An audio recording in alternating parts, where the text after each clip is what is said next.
1979లో తిరుమల కొండ మీద భయంకరమైన నీటి కొరత ఏర్పడింది. ఆ సంవత్సరం వర్షాభావ పరిస్థితుల తీవ్రత కారణంగా తిరుమలకు నీటిని సరఫరా చేసే గోగర్భం రిజర్వాయర్తో పాటు మరో 2 చిన్న చెరువులు, ఒకటి ఆళ్వార ట్యాంకు, మరొకటి శ్రీవారి పాదాలకు వెళ్లే దారిలో ఉంది. అవి కూడా ఆగస్టు నాటికి పూర్తిగా అడుగంట.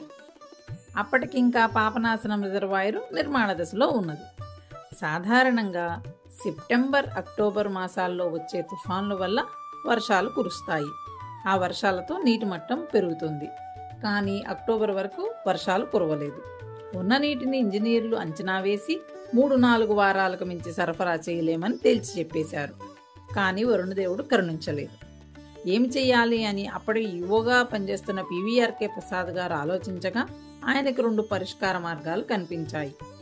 ఒకటి, తిరుపతి నుండి కొండ మీదకు ట్యాంకర్లతో నీళ్లు రవాణా చేయించటం. 2, నీటి కొరత కారణంగా భక్తులను కొండ మీదకు రావద్దని విజ్ఞప్తి చేయటం. కానీ అది ఎంతవరకు సబబు అని ఆయనకు అనిపించింది. అందుకని ఆయన మొదటి పద్ధతిని అవలంబించారు. కానీ తిరుమల కొండ మీద ఉండే జనాభాతో పాటు రోజూ వచ్చే యాత్రికులకు మరియు ఆలయం మెయింటెనెన్స్కు ఆ నీళ్లు సరిపోతాయి. అందుకని ఆయన ఈ పని చేస్తూనే మరో పక్క ఈ సమస్యకి ఆధ్యాత్మిక పరిష్కారం ఏమన్నా ఉందా అని అప్పటి దేవస్థానాల ఆస్థాన సలహాదారు, వేదాంగాలను ఔపాసన పట్టిన ప్రముఖ పండితులు ఉప్పులూరి గణపతి శాస్త్రి గారిని సంప్రదించారు. అప్పుడు శాస్త్రి గారు, అన్ని సమస్యలకు వేదాల్లో పరిష్కార మార్గాలు ఉన్నాయి. అయితే వాటిని ఆచరించాలంటే భగవంతుని పట్ల పరిపూర్ణ విశ్వాసంతో త్రికరణ శుద్ధిగా ఆచరిస్తేనే ఫలితం ఉంటుంది.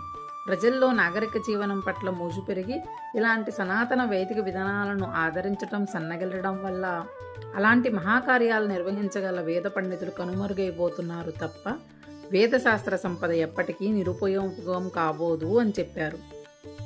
వరుణ జపం నిర్వహిస్తే వరుణదేవుడు కరుణించి వర్షిస్తాడని చెప్పారు. వయసురీత్యా తానుగా వచ్చి చేయించలేనని, అయితే ఎక్కడెక్కడి నుంచి ఏ ఋత్విక్కుల్ని పిలిపించి ఈ కార్యాన్ని నిర్వహించవచ్చో వివరించారు.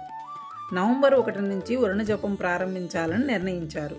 కానీ ఏవో కారణాలు అడ్డంకుల వల్ల వాయిదా పడుతూ వచ్చింది. ఓ పక్కన గోగర్భం రిజర్వాయర్లో నీటి మట్టం రోజురోజుకి క్షీణించిపోతుంది. మరో వారం రోజులకు మించి నీటి సరఫరా అసాధ్యమని ఇంజనీర్లు చేతులెత్తేశారు. అప్పుడు ఈవో గారు, స్వామి, వరుణ జపానికి ఇంకా నీ అనుమతి రాలేదా అని స్వామిని తలుచుకుని నవంబర్ 8 నుండి వరుణ జపం నిర్వహించాలని నిర్ణయించుకున్నారు. అప్పుడు సమయం నవంబర్ 7 అర్ధరాత్రి 2 గంటలు. ఆలయం తలుపులు మూసి ఉన్న తరుణంలో తిరుమలగిరులు ప్రతిధ్వనించేలా శ్రీవారి ఆలయంలోని బంగారు వాకిలిలో భారీ గంటలు గణగణ మ్రోగాయి. తిరుమల ఒక్కసారి ఉలిక్కిపడి లేచింది. జనం లేచి ఆలయం దగ్గరకు పరిగెత్తారు. టీటీడీ సిబ్బందికి ఏమీ అర్థం కాలేదు. తాళాలు వేసి ఉన్న ఆలయంలో నుంచి గంటల శబ్దం ఎలా వినిపించింది అని. కొంతమంది లౌకిక ధోరణిలో ఎవరో యాత్రికుడు లోపల ఉండిపోయి ఉంటాడు, తలుపులు తీయించడం కోసం ఈ పనిచేసి ఉండొచ్చు అనుకున్నారు.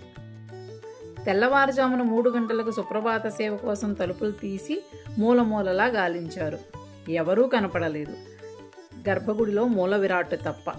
అప్పుడు అందరికీ అర్థమైంది, వరుణ జపానికి శ్రీవారి ఆమోదం లభించిందని. తెల్లవారుతూనే వరుణ జపం ఆరంభం కావాలి. అంతకు ముందు వరకు ఏవేవో కారణాలు చెప్పి రాలేకపోయిన ఋత్విక్కులు, పండితులు సహితం ఆ రోజు వచ్చేశారు. వరుణ జపంలో రకరకాల కార్యక్రమాలు ఉంటాయి.